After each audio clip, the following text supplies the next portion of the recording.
Halo, selamat malam saudara. Malam ini bakal menjadi momen krusial bagi timnas Indonesia dalam perjuangannya menuju Piala Dunia. Kemenangan atas Tiongkok menjadi harga mati jika ingin menjaga harapan untuk pertama kalinya tampil di ajang sepak bola terbesar dunia. Lalu bagaimana suasana di Stadion Gelora Bung Karno, Jakarta jelang laga ini?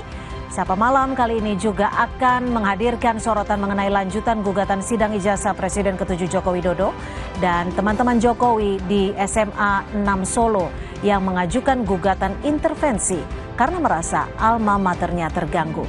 Dan saudara, inilah Sapa Indonesia Malam selengkapnya bersama saya, Cynthia Rompas.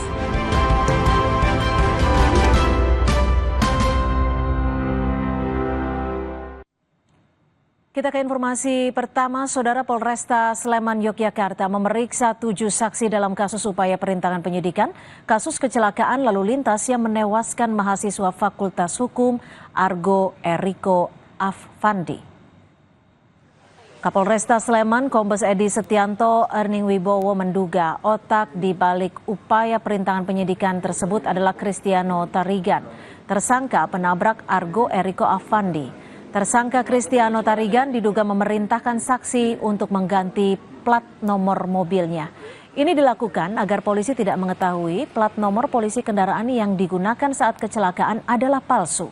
Sebelumnya, saudara, diketahui mobil yang digunakan tersangka saat kecelakaan berplat nomor F1206, kemudian diganti menjadi B1442NAC, usai disita polisi.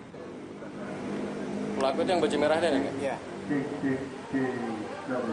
Hasil pemeriksaan ya itu adalah si pelaku laka lantas. Itu menurut keterangan ya.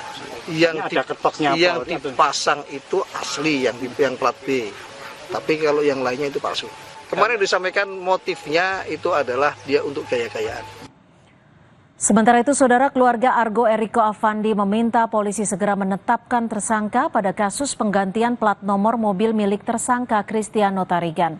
Kuasa hukum keluarga Argo, Wasingatu Zakia, bilang dari bukti yang dimiliki polisi terkait penggantian plat nomor, seharusnya mudah untuk menetapkan tersangka, lantaran dinilai telah menghalangi penyidikan.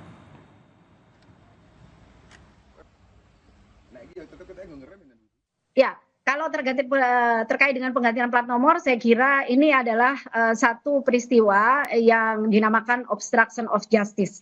Jadi upaya-upaya untuk menghalangi proses penyidikan itu seharusnya tidak boleh terjadi.